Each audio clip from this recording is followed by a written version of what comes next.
Hello everyone.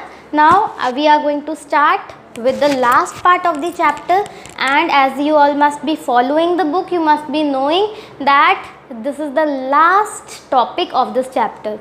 Today we are going to discuss about applications of NumPy. Now applications of NumPy, you must be seeing that NumPy is a matrix and how these can be used, where these are applicable. See children, as you all must be knowing that when we are working with high or large amounts of data, data is processed as data sets. Like in scientific calculation, there are lot of data that needs to be tried and tested. There are lots of data where we find you should say dependencies, where we find relation between data, where we find how the data sets are similar or different, and these data sets only help us to do new inventions.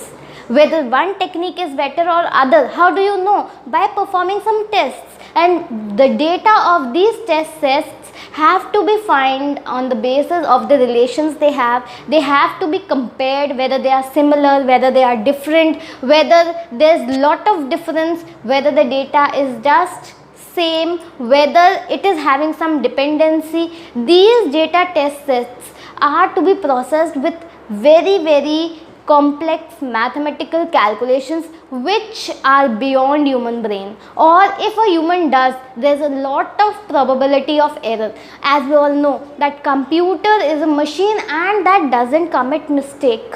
We all know that error percentage with computer is 0.00. It performs calculations without any errors. We can depend on the results given by a computer. So these scientific calculations employ NumPy, where the data sets can be compared, where the data sets can be used and analyzed. So the branch of mathematics that deals with analysis of data, that deals with study of data sets is known as what? It is known as statistics.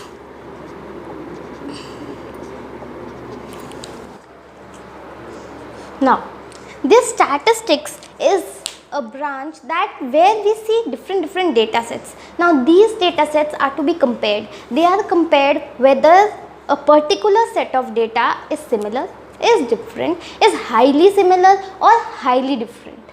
These are the things that we need to find out. Whether there is some dependency, then we have to find out. So there are three basic applications of NumPy that we are going to see. First one is covariance.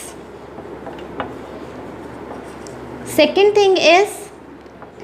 one is correlation, and the third one is linear regression.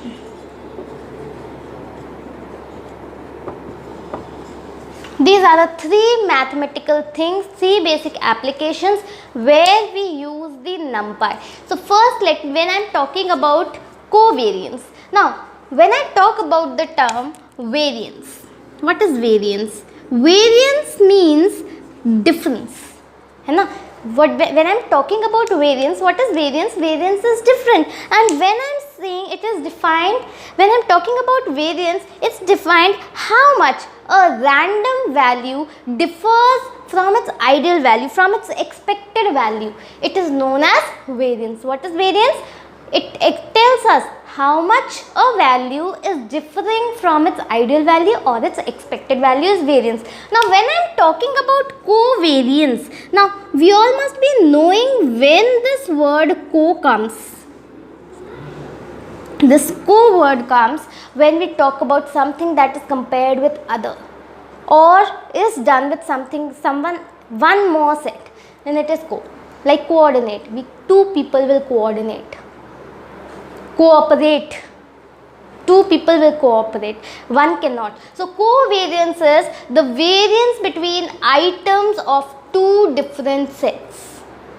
It will be covariance. Covariance is joint variability of two random data sets, two variables that are kept together. It's known as covariance. So when I am talking about two variables that are put together, that are being compared, we calculate its covariance. When the covariance is calculated of two different data sets, we compare its value and find out, it tells us whether whether the two values are similar, highly similar, or they are different, or how means it also tells us how much similar or how much different. This will be given by covariance. A positive covariance tells that a particular object is highly similar. Positive high covariance tells that the objects are highly similar, and high negative covariance tells how much or how larger the difference is between two different values. So when I need to calculate, what is the formula? The formula for covariance is sigma. Sigma, as you all know, everyone knows what sigma. Sigma means summation from I is equal to 1 to n.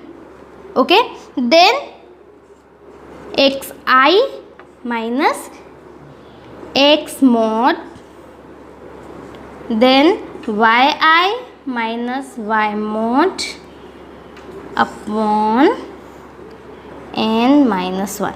Now this is the formula of calculating covariance. Now you tell me, if I have to do this for 1000 values of x, or training data of 1000x where n is equal to 1000, how much time would it take?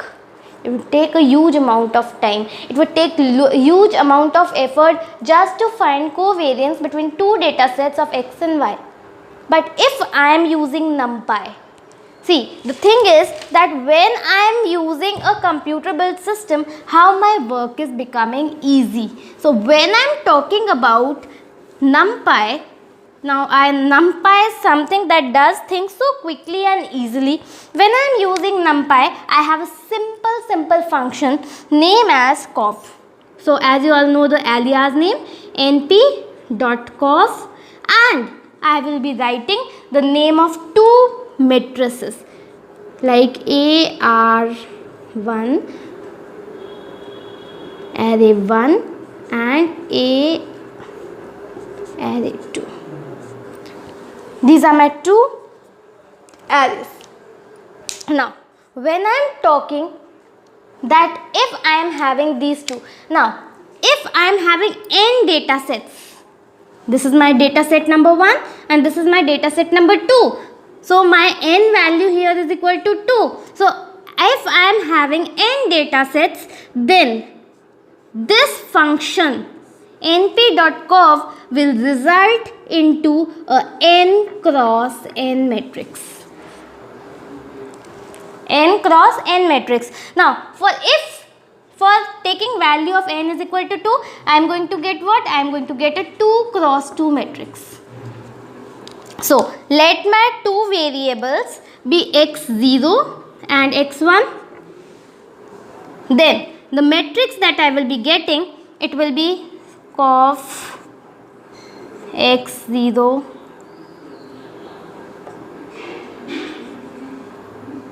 then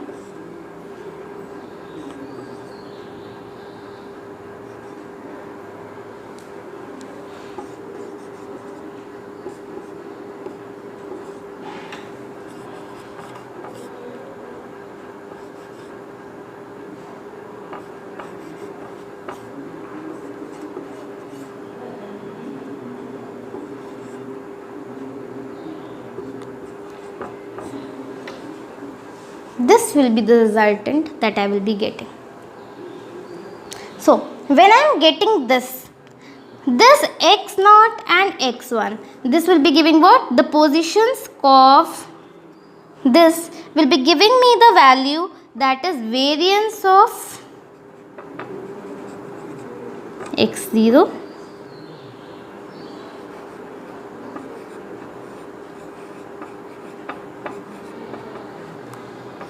cof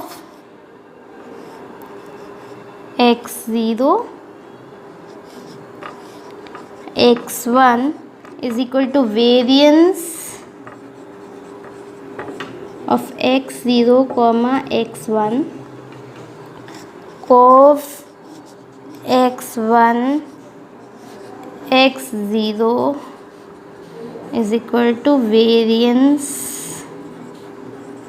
of x1 x0 and cov x1 x1 is equal to variance of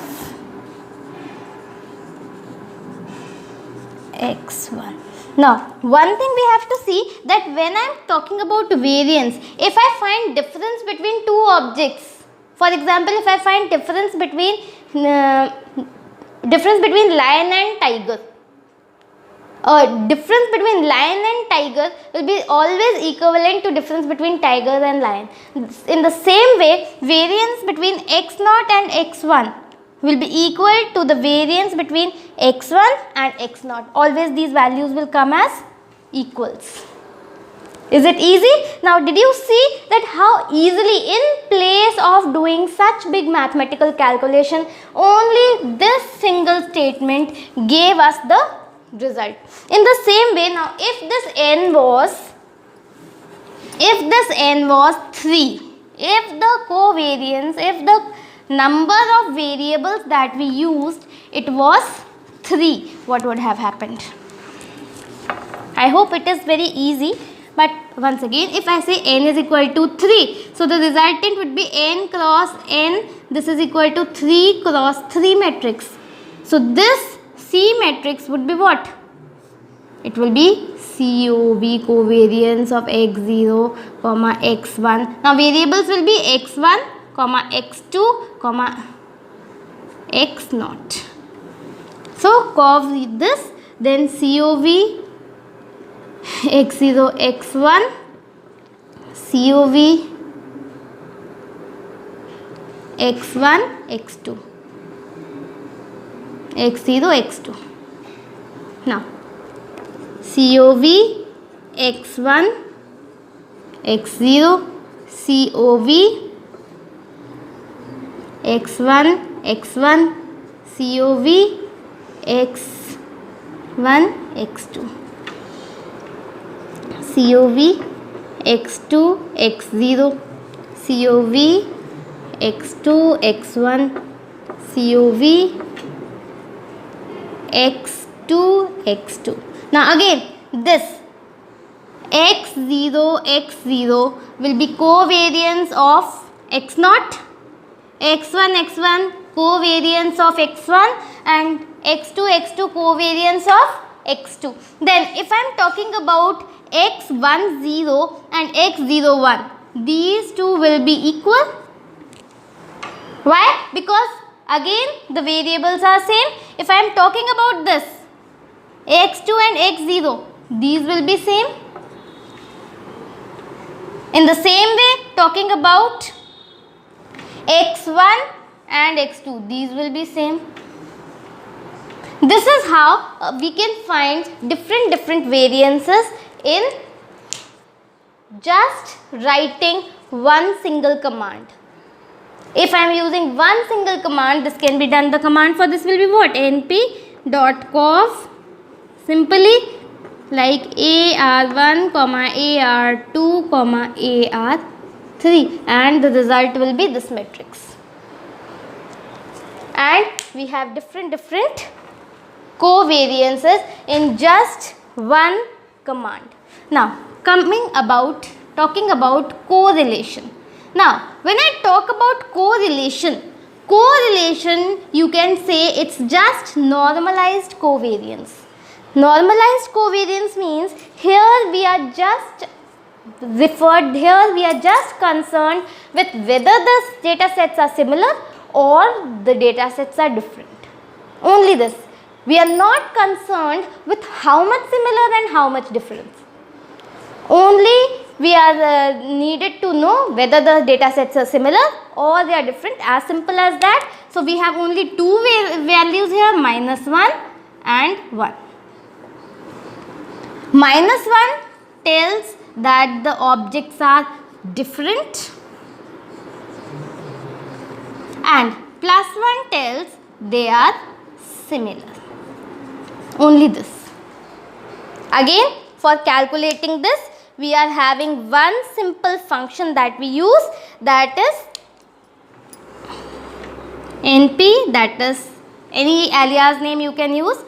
It is core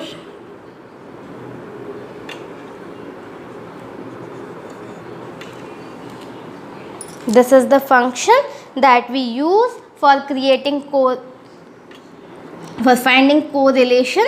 And again, here we will be having the names of arrays.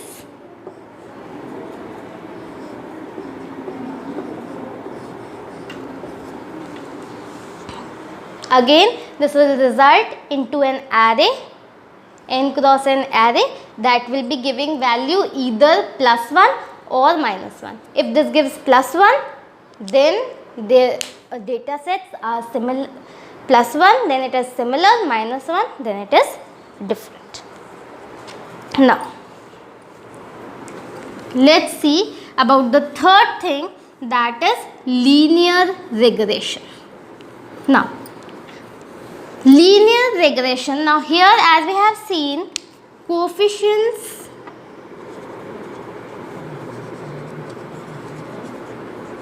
Now, as we have seen that when we were talking about correlation and covariance, we have seen that here we were seeing that how the objects are similar or not, or what is the level of the similarness or differences. But now we are going to talk about the dependency that exists between two sets.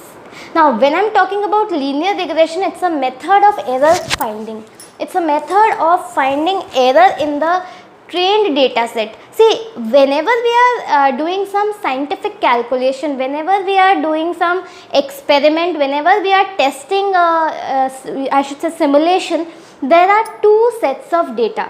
One set of data is the perfect set, is the set that is expected, and another set is the trained data, is the data from experiments. For example, if I am having the set of data something like this, this is my expected data, this is the result I should get with perfect values. Okay, so with perfect value, the result of dependency between two data sets should be this.